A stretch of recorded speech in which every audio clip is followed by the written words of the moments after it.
नमस्कार, अमर छत्तीसगढ़ देख रहे हैं आप और बुलेटिन की शुरुआत अहम खबर के साथ, बड़ी खबर के साथ। छत्तीसगढ़ में आयकर विभाग की अभी तक की सबसे बड़ी कार्रवाई हुई है। रायपुर में मेयर एजाज ढेबर के कई ठिकानों के साथ ही 2 आईएएस अधिकारियों विवेक ढांड और अनिल टुटेजा के ठिकानों पर भी आयकर विभाग ने एक साथ छापेमारी की है।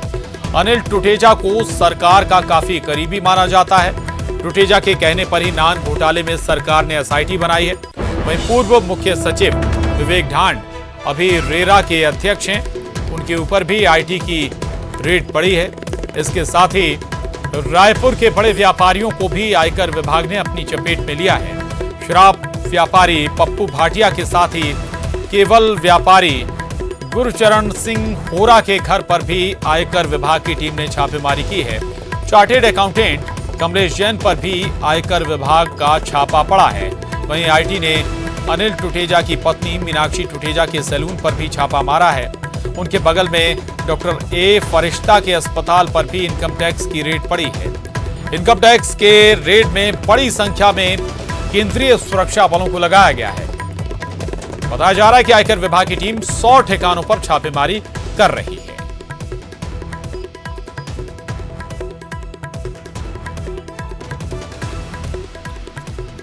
और शैलेंद्र हमारे साथ होशंगाबाद से, नरसिंहपुर से आशीष जैन और साथ ही ममता लांजेवार और अवधेश मिश्रा हमारे साथ रायपुर से जुड़े हुए हैं।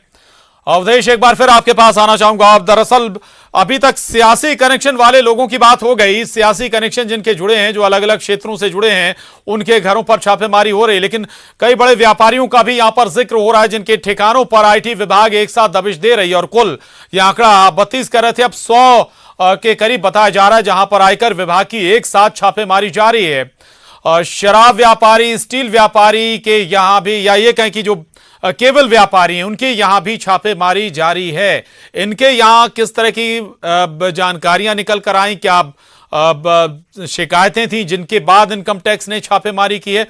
फंडिंग का भी कोई मामला है क्या?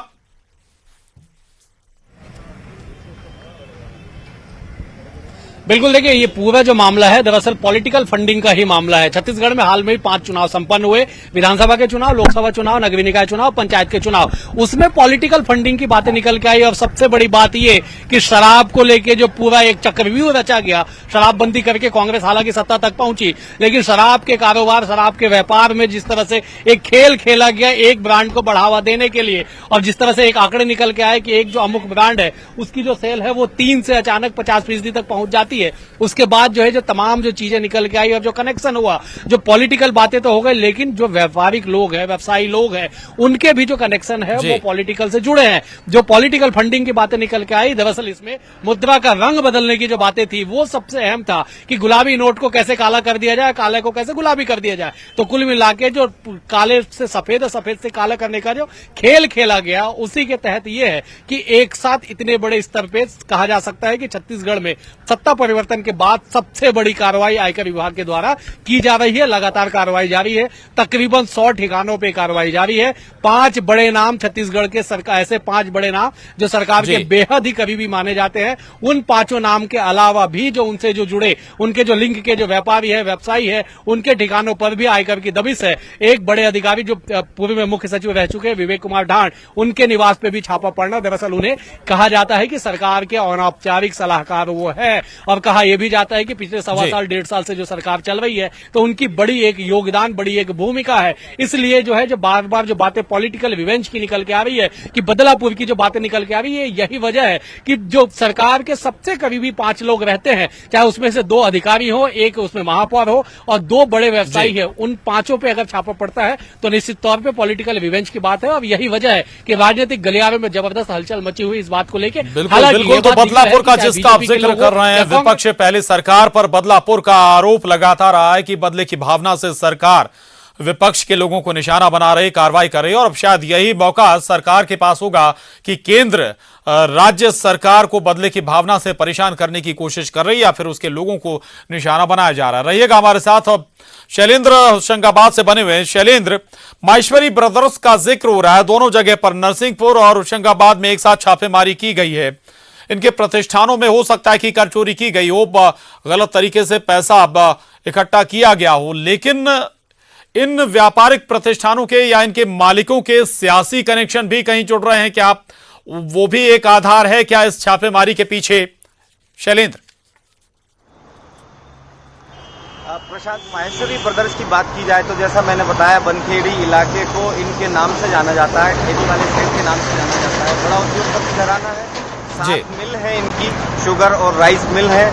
उस लिहाजा जो टैक्स चोरी का अनुमान लगाया जा रहा था या बेनामी लेन देन का, जैसा सूत्रों से मिली जानकारी है, उसके हिसाब से ये कार्रवाई की गई है। सियासी कनेक्शन की बात की जाए तो जो माहेश्वरी परिवार है वह मूल रूप से व्यापारी परिवार है। Shreeji agro, Shrinath traders, sugar mill, rice mill, ये इनके कारोबार हैं। स्पष्ट तौर पर यह नहीं कहा जा सकता कि किसी पार्टी से इनके कनेक्शन है। मूलतः व्यापारी हैं, लेकिन बड़ा व्यापारी परिवार है जिनकी होशंगाबाद, नरसिंहपुर और बैतूल, नागपुर के क्षेत्र में भी शुगर मिल हैं। भोपाल में व्यापारिक जो इनके प्रतिष्ठान है, तो बड़ा व्यापार इनके यहाँ से होता है। कई करोड़ अरबों का लेन देन होता है। उसमें निश्चित तौर पर कोई टैक्स चोरी की बात या इस प्रकार की बातें सामने आई होंगी। आयकर विभाग के सूत्रों का कहना है कि लंबे समय से आईटी की नज़र इस परिवार पर, इनके व्यापार पर थी, तो ऐसा कोई सूत्र मिला होगा जिसके बाद यह कार्रवाई की गई है। लेकिन निश्चित तौर पर यह नहीं कहा जा सकता कि किसी राजनीतिक द्वेष या राजनीतिक कारण के चलते यह कार्रवाई की गई है। प्रशांत जी, बिल्कुल बिल्कुल, यानी कि हो सकता है कि कोई बड़ा टैक्स चोरी का मामला इनकम टैक्स डिपार्टमेंट के हाथ लगा हो और उसी के बाद मध्य प्रदेश में माहेश्वरी ब्रदर्स के ठिकानों पर छापेमारी की गई है। बड़ा व्यापार, जैसा कि शैलेंद्र बता रहे हैं, शुगर मिल है इनकी कई, साथ ही राइस मिलें हैं इनकी कई, और एक बड़ा व्यापारिक प्रतिष्ठान है। ममता हमारे साथ बनी हुई है। ममता, कई अब दूसरे कनेक्शन का जिक्र भी अवधेश कर रहे थे कि जो व्यापारिक प्रतिष्ठान है, बड़ी फंडिंग का मामला यहां पर बनता हुआ नजर आ रहा है। ए फरिश्ता का जिक्र भी यहां पर हुआ, सीए कमलेश जैन का भी जिक्र करें, यानी कि कई ऐसे चेहरे जो सीधे तौर पर भले ही सरकार से ना जुड़े हों, लेकिन बड़ी फंडिंग इनके जरिए शायद सरकार को चुनाव के दौरान की गई हो, ये एक वजह हो सकती है। दूसरी बात ममता, एजाज ढेबर का अगर हम जिक्र करें, व्यापारी वो आज से नहीं है, व्यापार सालों से पहले से कर रहे होंगे। महापौर बनने के बाद ही इनकम टैक्स डिपार्टमेंट की उन पर नजर पड़ी क्या?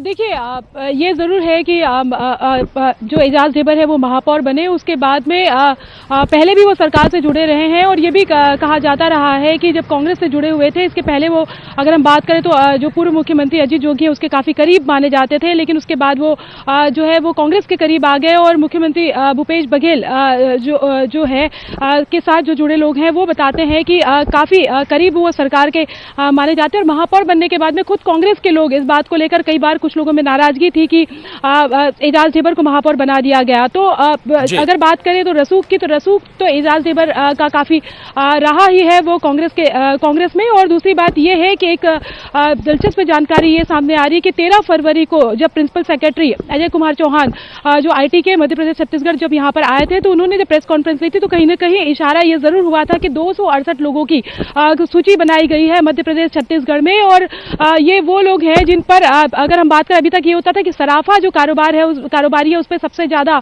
जो है ये इनकम टैक्स की कार्रवाई जो है वो देखी जाती थी। लेकिन ये भी कहा गया कि उसके अलावा जो है जो अलग अलग सेक्टर से ये लोग जुड़े हुए हैं और काफी रसूख भी रखते हैं सरकार पर, ये ऐसे लोग जो है इनकम टैक्स की राडार पर है। तो इस छापे को उस तरह से भी देखा जा रहा है। अनिल टुटेजा की अगर हम बात करें, वो आईएसओ है ही, उसके साथ ही उनकी पत्नी जो मीनाक्षी जो टुटेजा है, उनका जो ब्यूटी सैलून है वो पूरे जी ठीक है, बिल्कुल ममता, मैं आ रहा हूं आपके पास, लेकिन एक बार और अपडेट दे दें। दरअसल भिलाई में भी छापेमारी की गई है इनकम टैक्स डिपार्टमेंट के जरिए। अरुणपति त्रिपाठी के घर पर छापा मारा गया है। आधा दर्जन से अधिक अधिकारी मौजूद हैं इस छापेमारी में। तो ये बड़ी खबर भिलाई से, आयकर विभाग ने भिलाई में भी दबिश दी है। यहां भी सरकार से जुड़े अधिकारी को आबकारी विभाग के ओएसडी के यहां पर छापा मारा गया है। ओएसडी अरुणपति त्रिपाठी जिनके यहां पे छापेमारी की गई है। मिथिलेश ठाकुर हमारे साथ दुर्ग से जुड़ गए। मिथिलेश, भिलाई में भी बड़ी छापेमारी हुई है, आबकारी विभाग के ओएसडी के घर पर छापेमारी की गई है, छापा पड़ा है, क्या कुछ उनके यहां से निकल कर आया या फिर इनकम टैक्स डिपार्टमेंट को क्या सूचना जिसके आधार पर इनके यहां पर छापेमारी हुई? मिथिलेश।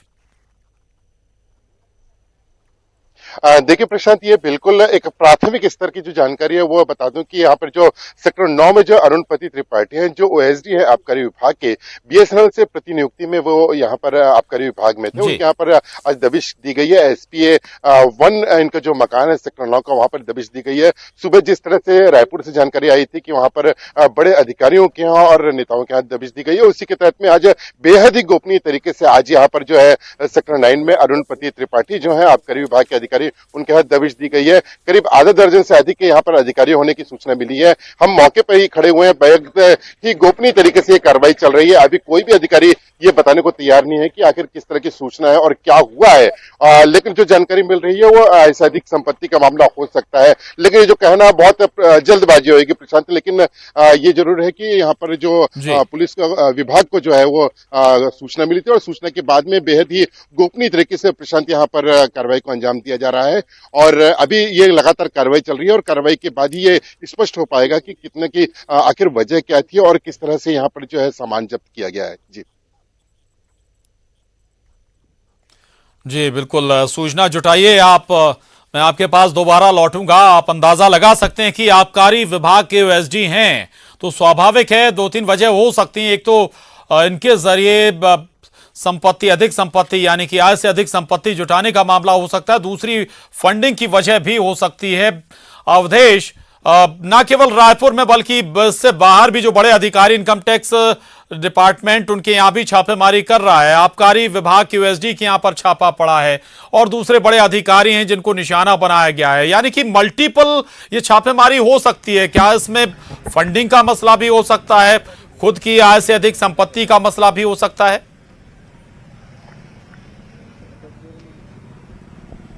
बिल्कुल, देखिए आपके सवालों का जवाब दूंगा, लेकिन एक सबसे पहले एक जानकारी हम अपने दर्शकों को देंगे कि दरअसल आयकर विभाग की जो टीम जो आई हुई है वो एक स्पेशल जो गाड़ी है जिसमें एक स्टिकर लगा हुआ है। मैं अपने दर्शकों को हम सीधे पहले वो स्टिकर दिखा दे। आयकर विभाग की टीम जहां पे भी आई हुई है, जितनी भी गाड़ियों में आई हुई है, वो तमाम गाड़ी में जो है केवल यही स्टिकर लगा हुआ है। आज इस पे लिखा हुआ है अखिल भारतीय बौद्धिक उत्थान संस्थान फरीदाबाद, शैक्षणिक पर्यटन भिलाई। ये दरअसल ये तमाम उस गाड़ी में स्टिकर लगा हुआ है जिसमें आयकर विभाग के जो अधिकारी हैं, कर्मचारी हैं, वो मौजूद है। चाहे वो यहाँ की बात हो, विवेक ढांड के घर के बाहर की बात हो, या सीए कमलेश जैन के घर के बाहर की बात हो, जहां जहां पे भी छापेमारी कार्रवाई की गई है, ये स्टिकर लगा हुआ है गाड़ी वहां पे मौजूद है। मतलब ये बताने के लिए काफी है कि पुख्ता तैयारी, पुख्ता होमवर्क के साथ दबिश दी गई, पूरी तैयारी कर ली गई और उसके बाद एक कोड बनाया गया। इस तरह से एक स्टिकर लगाया गया उन गाड़ियों में जिन गाड़ी से जिससे पहचान ना हो सके गाड़ी का। और उसके बाद जो है हमारे साथ जो हमारे संपादक है वो भी है, हम उनसे बातचीत करते। सर, आप आयकर विभाग के दफ्तर से आए हैं, क्या नई जानकारी? देखिए, आयकर विभाग की जानकारी यही मिल रही है कि जो टीम आई हुई है वो टीम बाहर से है।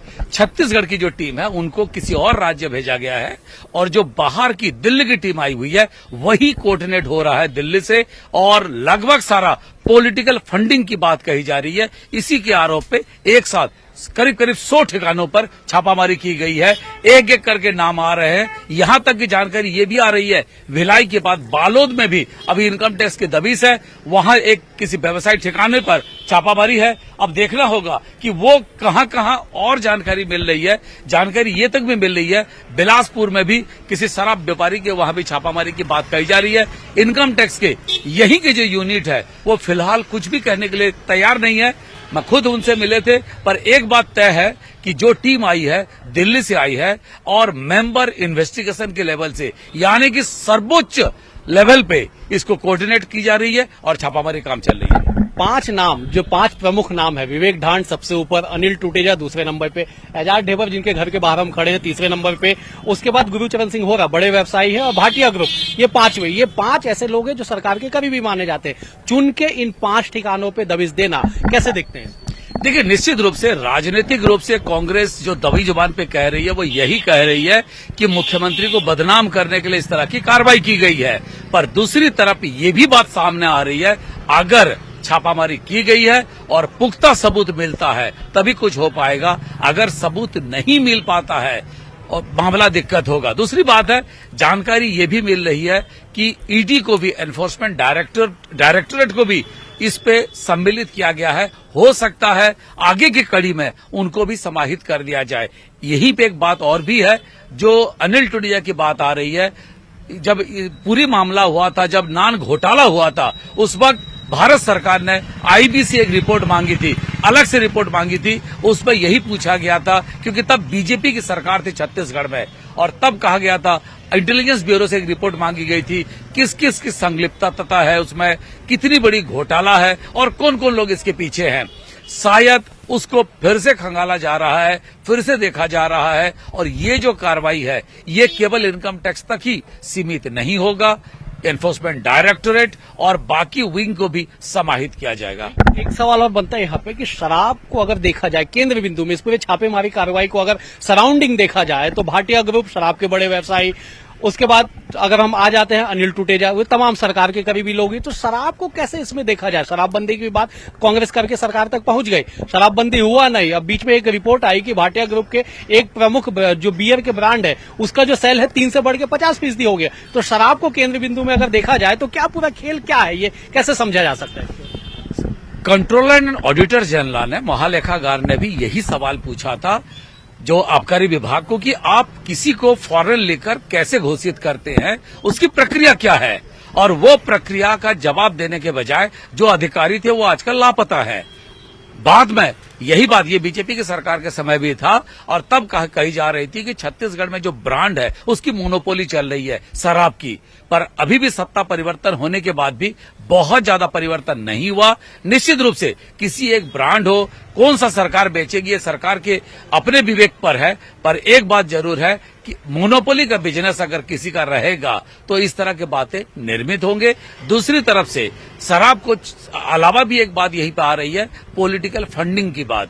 और क्योंकि पिछले चुनाव में 10-0, 10 के 10 सभी जगहों पर जिस हिसाब से कांग्रेस की जीत हुई, बीजेपी की हार हुई, और रायपुर में जिस हिसाब से कुछ लोगों ने उछल कूद करके टेलीविजन के सामने दिखाए कि कैसे बहुमत हासिल की जाती है, ये सबको खटका। और ये बात भी आरोप लगी थी कि शायद इसमें गुलाबी कागजों का भी खेल हुआ है, तो वो भी एक आरोप लगा। और अभी जो छापेमारी की जा रही है, निश्चित रूप से एक पॉलिटिकल फंडिंग की बात है। दूसरी बात है, राजा के इर्द गिर्द के जितने लोग हैं, अगर आप उनको कमजोर कर देते हैं तो लोगों को लगता है शायद राजा भी कमजोर हो जाए। अब देखना होगा आने वाले दिनों में राजनीतिक रूप से यह क्या स्वरूप लेगा। पर निश्चित रूप से अगर इनकम टैक्स की छापा है तो ये यही तक सीमित नहीं होगी। करीब करीब बालोद से लेके बिलासपुर तक, रायपुर में कई जगह पर ऐसे भी लोगों का नाम आ रहा है जो डॉक्टर है, जो बाकी चीजों से जुड़े हैं, कोई पार्लर बिजनेस से जुड़ा है, उनके वहां भी छापा है। तो सारे चीज को एक ही चीज पे जोड़ के देखा जा रहा है।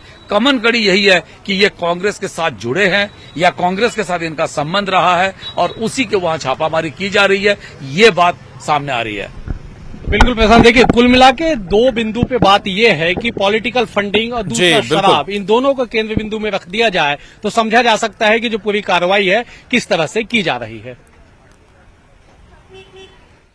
ठीक बात है, बिल्कुल अवधेश, बहुत महत्वपूर्ण बात आप यहां पर कर रहे हैं और बता रहे हैं, और बहुत अहम जानकारी यहां पर प्रकाशन जी ने भी दी है। और साफ है कि जानबूझकर पूरी प्लानिंग के तहत जो राज्य की इनकम टैक्स डिपार्टमेंट के अधिकारी हैं उन्हें इस पूरी कार्रवाई से दूर रखा गया। कोई इन्फॉर्मेशन उन्हें दी नहीं गई। आप वो गाड़ी भी दिखा रहे थे कि उस पर भी कोई ऐसी इन्फॉर्मेशन नहीं थी कि ये इनकम टैक्स डिपार्टमेंट से जुड़ा हुआ अमला है। रहेगा हमारे साथ, एक छोटे से ब्रेक के लिए रुक रहे हैं, फौरन हाजिर होंगे।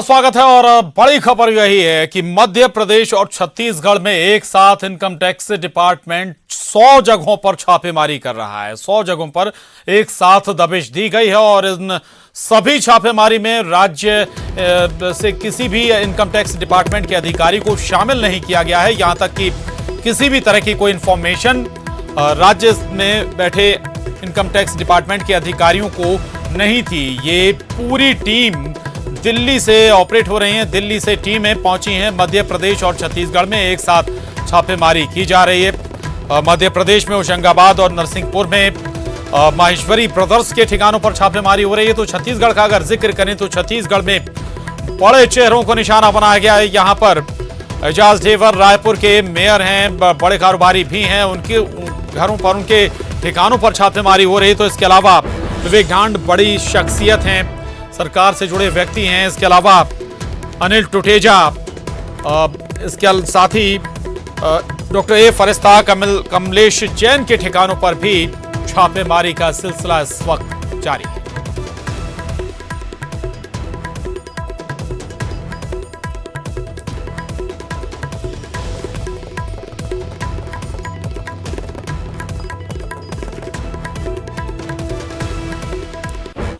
और अब अगली खबर का रुख करेंगे। जांजगीर चांपा के किसान खुश हैं।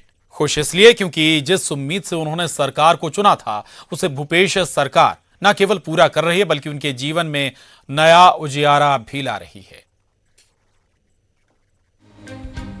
धान का कटोरा कहलाता है छत्तीसगढ़, और इसके एक जिले जांजगीर चांपा में किसान खुश हैं। खुश इसलिए क्योंकि जिस धान को कड़ी मेहनत से वे उगाते हैं, उसे सरकार ने न केवल खरीदा बल्कि उन्हें अच्छी कीमत दी।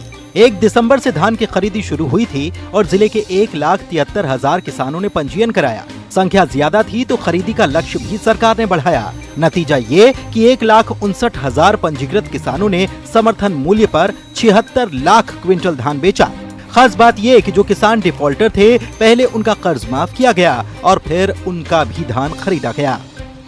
कुल जो धानोपार्जित केंद्र धान का उपार्जन का लक्ष्य था 80 लाख क्विंटल का था, जिसके विरुद्ध में 76 लाख क्विंटल धान सभी केंद्रों में खरीदे हैं। अब खरीदी हो गई है, सभी किसानों के खाते में राशि जा चुकी है। नहीं, इस बार तो कोई परेशानी तो कुछ नहीं हुआ है। बाकी बहुत अच्छा लगा इस बार का जो नियम है, शासन जो बनाए थे भूपेश सरकार जो है, और बहुत अच्छा यहाँ धान खरीदी भी बहुत अच्छा हुआ है। दुख सुख के साथ ही, गरीब मन के साथ ही यहाँ 12 महीना लेत रहा है, बढ़िया है। हमन वाला आशीर्वाद देथन, भविष्य में होकर मनोकामना पूर्ण हो। भूपेश सरकार के इस वर्ष की धान खरीदी की व्यवस्था का जिले के किसान जमकर तारीफ कर रहे हैं और सरकार को धन्यवाद दे रहे हैं।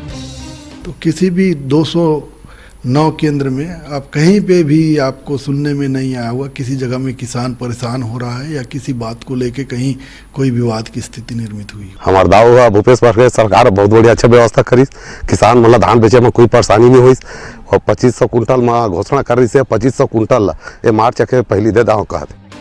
कुल मिलाकर किसान की खुशी बताती है कि सूबे की सरकार किसानों की सरकार है, जो न केवल दर्द समझती है बल्कि अन्नदाता के हित में फैसले लेती है। रोहित शुक्ला, न्यूज़ 18, जांजगीर चांपा। बहरहाल बुलेटिन में बस इतना ही। खबरों का सिलसिला न्यूज़ 18 मध्य प्रदेश छत्तीसगढ़ पर लगातार जारी है।